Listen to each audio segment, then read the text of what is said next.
If you've been on Twitter, YouTube, or Reddit these last few weeks, you've probably noticed your favorite creators decrying that the end of the world is nigh, their channel is dying, and that you should sign up for their Patreon. The reason for this sad state of affairs is obvious and clear. YouTube, yes, those evil sausages up in their ivory tower, are very obviously and purposefully suppressing your favorite content creators, and we need to fight back to stop them. Yeah, start grabbing your pitchforks. But here's the thing. You are actually wrong about the YouTube algorithm. And look, it's not your fault that you think something because a YouTuber told you it was the case, and it's also not their fault because they think it because a different YouTuber told them, and so on and so on. In this video, I will explain why your favorite YouTubers are wrong, why they have reached their conclusion that their channels are dying, should they still panic, and what is actually going on with the YouTube algorithm. So let's get introductions out of the way. I am the Spiffing Brit. I have been on YouTube for over a decade and seen the rise and fall of many channels and the gradual changes of the algorithm. I even helped facilitate some of those changes by breaking the systems YouTube gives us. And you are of course a viewer. On average, you are probably in your early 30s and enjoy drinking tea. Oh, and you are almost certainly a dude. Yeah, my community's a real sausage fest. But with that out of the way, let's dive straight into this video.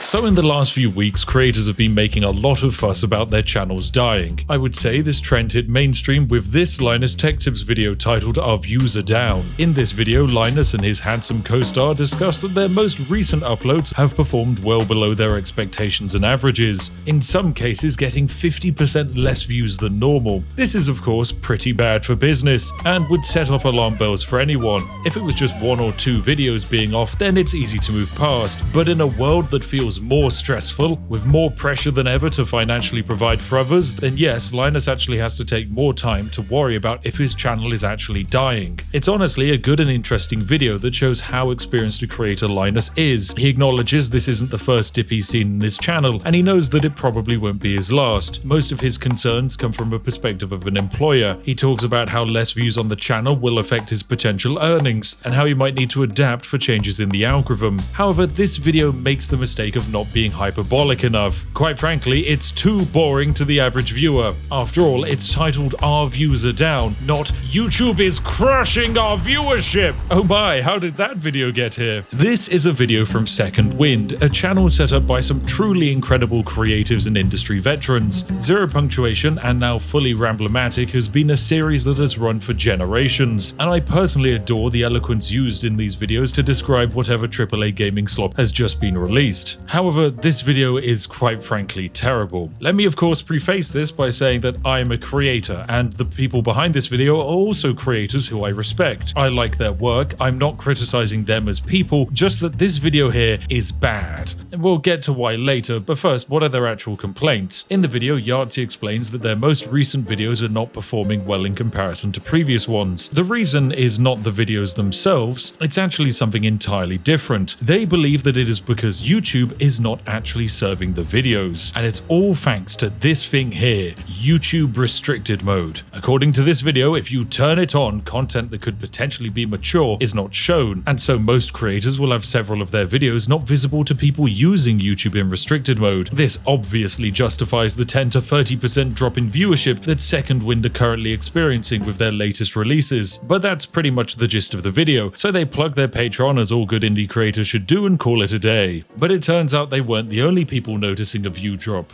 Red Letter Media also make their obligatory YouTube is broken video. It's very similar to Second Wind. In fact, they made this video to support their friend Jack, who works on that channel, and to raise awareness to the very same issue. Similarly, they reference that restricted mode is very bad, and they also point to a video they uploaded at the start of August that didn't do as well as expected. So once again, this is more evidence that the YouTube algorithm is suppressing some of your favorite creators, all because of this restricted mode. Restricted mode was also one of the main talking points of a video from fellow British creator Josh Drive Hayes, who you will have probably watched if you know what an MMO is. I would show you some of the video, but he deleted it for reasons we'll get to later. To vaguely summarize his perspective, he believed that YouTube was either potentially bugged, turning restricted mode on for some people, or maybe there was a nefarious ploy to make the algorithm more advertiser friendly. But you should start to get the picture. What began as a retrospective from Linus about his channel declining has now grown into this this huge site-wide cascade of creators getting less views at the start of September because of this new silly feature called YouTube Restricted Mode. We're so certain of this fact because there are of course tweets getting thousands and thousands of likes and they're being circulated around like hotcakes. Creators on all platforms and private forums are talking about this, and this in turn creates algorithmic demand, so you have creators making response and update videos and speculating about their own analytics, repeating this cycle and cementing that this new algorithm update in September is the end of YouTube as we know it, and that it's probably caused by an AI restricted mode thingy. My goodness, ladies and gentlemen, brace yourselves. I think we found the root cause of the problem with the YouTube algorithm.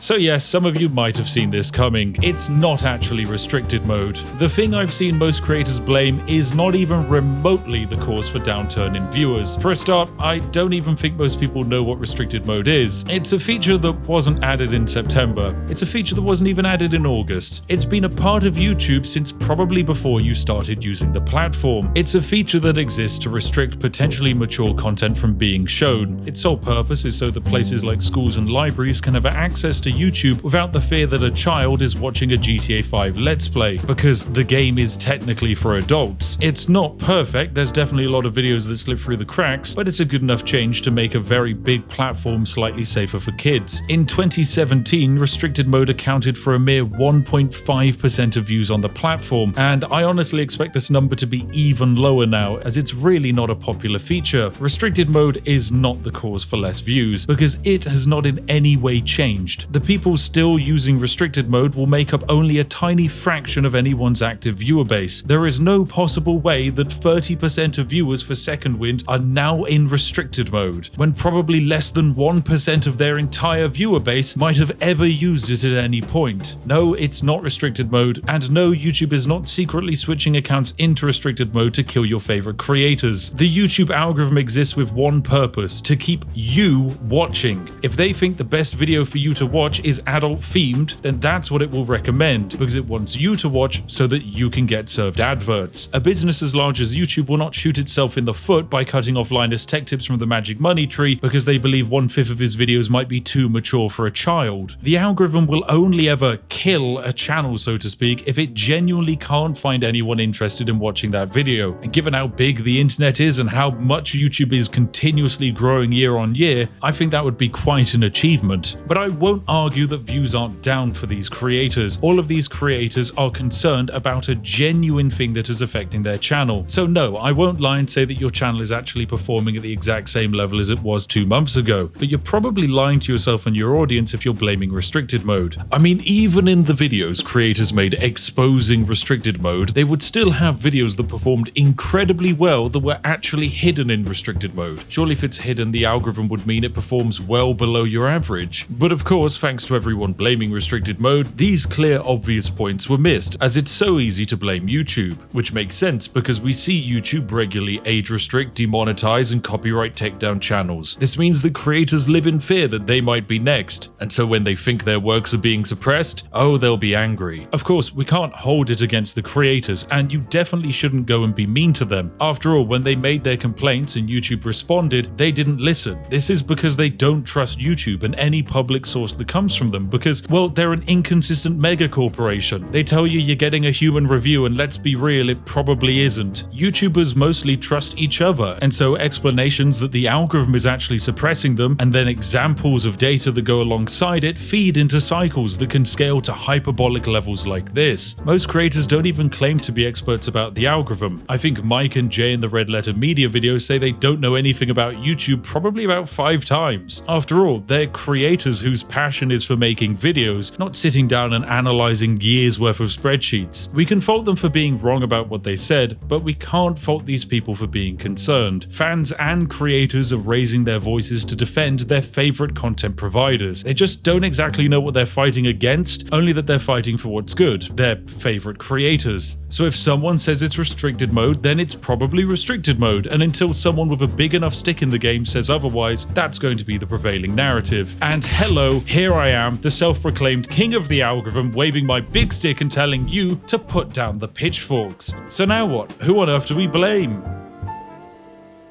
So if not restricted mode, there are a few other things I've seen creators blame for this decline. Let's start with shadow banning. This is the vague idea that a channel is being signaled out and suppressed by YouTube. This usually comes with the notion that the creator is covering non-mainstream ideas that the men in power don't want you to know about. Sometimes it connects to this idea that these videos don't get as many ads, and so YouTube doesn't want to show them. But YouTube's main goal is watch time, and the amount of ads placed in a video makes absolutely no difference on how much YouTube will push a video. It is with absolute certainty I can say that shadow banning doesn't exist. Quite frankly, none of us are special enough for a platform this big. YouTube cares not if you talk about the worst of humanity or you have the most vanilla ice cream take possible. All they care about is watch time. But as a species, we generally follow the opinions of the herd, and so our viewing behaviors mirror that, leading to groups of viewers of niche topics becoming more enclaved away from the rest, just consuming content that is specialized for their niche but wouldn't be attractive to someone looking from the outside in. Anyway, if not shadow banning, then what about hype? This is a hot new YouTube feature that we've been given, whereby small channels beneath 500k subscribers can receive boosts from their viewers. Basically, you can pay so that a video gets more impressions and more recommendations. These impressions then might turn into views and grow the channel that's been boosted. So the idea is that if you're a channel and your audience aren't boosting you, you're being suppressed by the algorithm because YouTube wants you to make more money for them. There's just one slight problem. This feature's already been on YouTube for months now in different regions, and well, it's just not used that much. It hasn't really had much of an impact at all. It's also brand new in the West, and so it's seen limited use. So no, it's not causing a huge drop in viewership. It, however, is a brand new YouTube feature, and that means it probably has some weird exploits in it. So if you want to see if I can break it, then hey, subscribe and find out in a future video. But for now, the timelines just don't match up. Hype is not the cause of this viewership decline. Another thing I've seen blamed is that YouTube has changed the way views are tracked. The idea being that creators are getting the same amount of real views, but perhaps the botted or duplicated views of previous videos have been removed. This was actually a very strong talking point of the Linus Tech Tips videos, and they're not without good reason. These changes do happen with YouTube, and in fact we've recently had one with Shorts changing to fit the TikTok approach to counting a view as seeing a single mere frame of a video, but it only affects Shorts and not normal videos. It's a change to display, not to the actual algorithm. I also know that no change has been made to the YouTube view counting and verification in the period that these creators are discussing. This confirmation comes from multiple sources that work at YouTube who know far more about this than anyone else on the planet. Okay, so all of those classic blames are out of the way, and yet we're no closer to discovering why the algorithm is seemingly suppressing creators and leading to them having less views. So,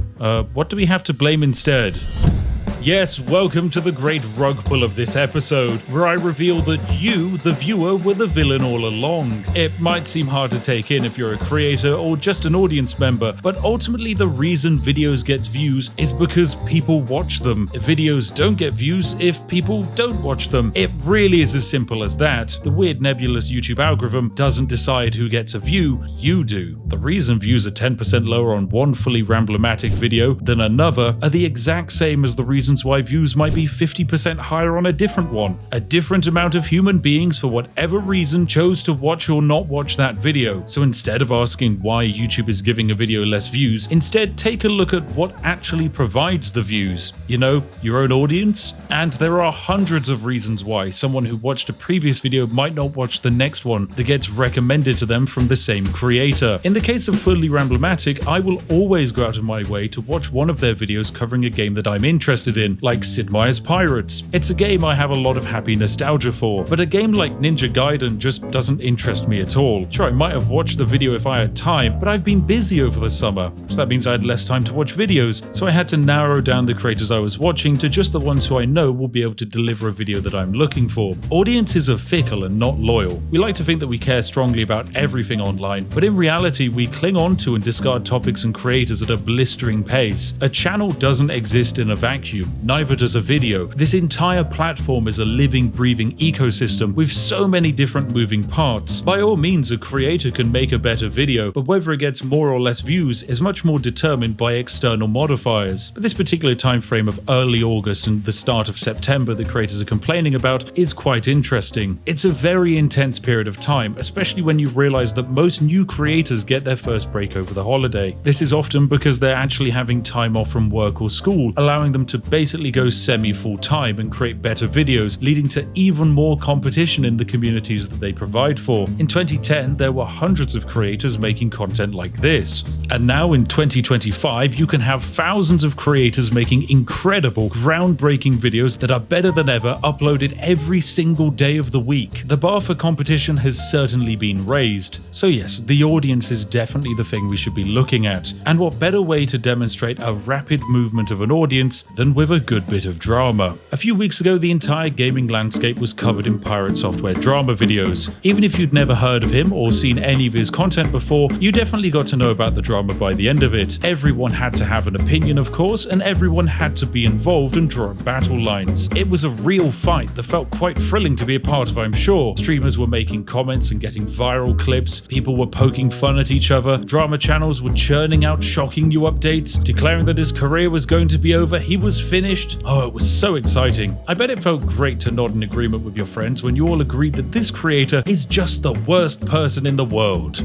And then the bubble bursts. Everyone slowly realizes that actually I probably shouldn't be spending hours of my week watching something to feel the emotion of anger towards what is basically a total stranger online. Content exists to make you feel emotions, and we as viewers chase the content that makes us feel the most. We chase senses of community, and we remember the content and creators who make us laugh the most or make us the most angry about the things we ought to be angry about. Is Pirate Software a bad person? Honestly, I don't know, and I don't care. I don't think it actually matters. But for the channels who were making content on this viral topic, as soon as the drama ended, so did their views. Their audience were around to see this silly influencer get dunked on by facts and logic. But audiences are fickle, so when the next drama isn't as interesting, or it doesn't cover a topic they know anything about or they're not invested in, they move back to the next fresh bit of emotion that they get served by YouTube. So did the YouTube algorithm change and kill these drama channels? No, it didn't. The audience simply stopped watching. Now, this was a very easy example to use of the rapid movements of audiences in and out of spaces. Most of the time, it's not as obvious and clear-cut as this. But what we are seeing on YouTube at the moment is similar, and it's on a much bigger scale. There is a reason why creators' videos have dipped in view count at the start of August and September. The reasoning is a very human one, and I've hinted to it throughout the video. The views are from the viewers, and we, the viewers, live boring human lives. That means at the start of August, the greatest human migration event happens as we enter the summer holidays. The first week of August is the busiest summertime week, where people's regular schedules are thrown out of the window because you've got a one-week trip to Disneyland. Can I blame my viewers for not regularly watching me when they're on the beach sipping gin and tonics? No, I can't, because chances are I'm doing the same. So of course views are going to be down. You have less hours of the day dedicated to watching content. Still, as people return home over the summer period, views often tick back up again. But then we get to September. Well, it's the biggest season of change for us humans. Teenagers go back to school, adults start university, or maybe enter into the workforce. And at the moment, with the world we live in, some are even starting second jobs to make ends meet, or desperately seeking new jobs with better wages. When you add all of this together, you get people that are spread thin with the weight of the world, with less and less time dedicated to entertainment. This trend is so common that each year, Rene over at YouTube releases the exact same tweet after creators panic that their viewer figures are down. He's used the exact same video for multiple years now. So yes, I'm afraid that the thing most creators are panicking about is the exact same thing that other creators panicked about at this exact same time last year. And they did it the year before that, and the year before that. And chances are we'll be doing the exact same thing next year. The thing is, this isn't a YouTube thing. This is a worldwide global trend that all big companies and entertainers are struggling with. Twitch, the live streaming platform, hosts September in this month. In this period of time, the paid sub to most creators is halved. It's done not to give the creators more money, but to try and keep viewers hooked on the platform, as it pushes creators to go big on this month, to bring out their biggest ideas, and get some of their more casual fans into becoming dedicated fans. The reason it's done in September is because otherwise Twitch would see a very big viewership decline, because everyone's going back to work. Who has time to watch a live stream?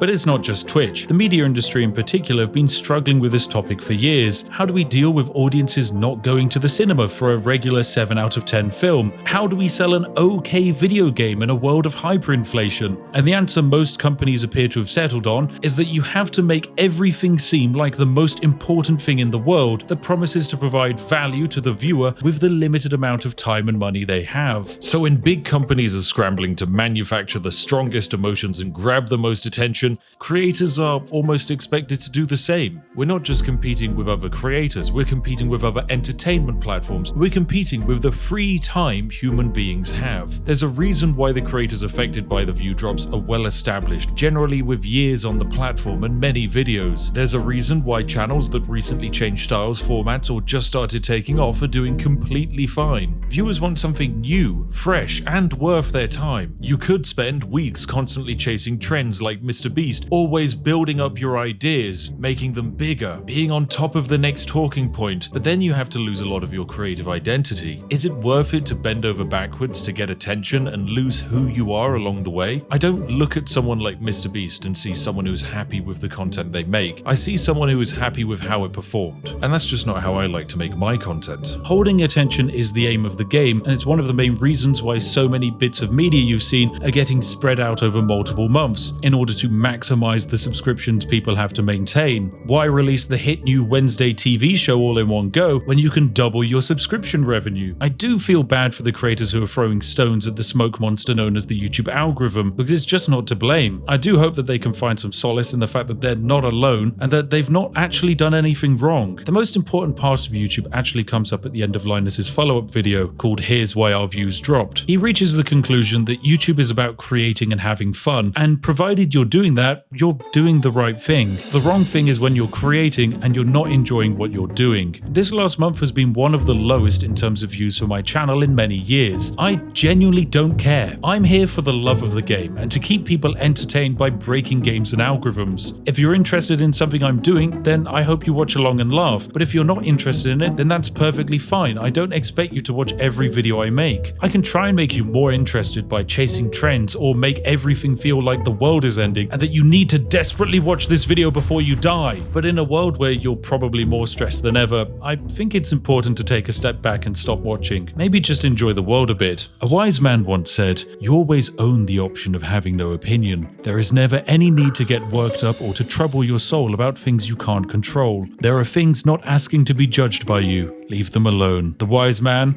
was me. Just kidding. This is actually a quote from Marcus Aurelius, and I think it stands just as strongly today as it did back then. I wish you all a wonderful future, even if you are a loyal viewer or just passing by and you maybe only watch the occasional thing from me. I hope that you always have a nice warm cup of tea on hand. I guess you can say we reached the conclusion that you were wrong about the YouTube algorithm because you are the YouTube algorithm. The algorithm is erratic, fleeting, and sometimes wrong, just like us. How incredible. Genuinely, it's amazing. Anyway, let me just quickly check how the other creators ended their videos before I end mine. Oh, they all plugged their Patreon.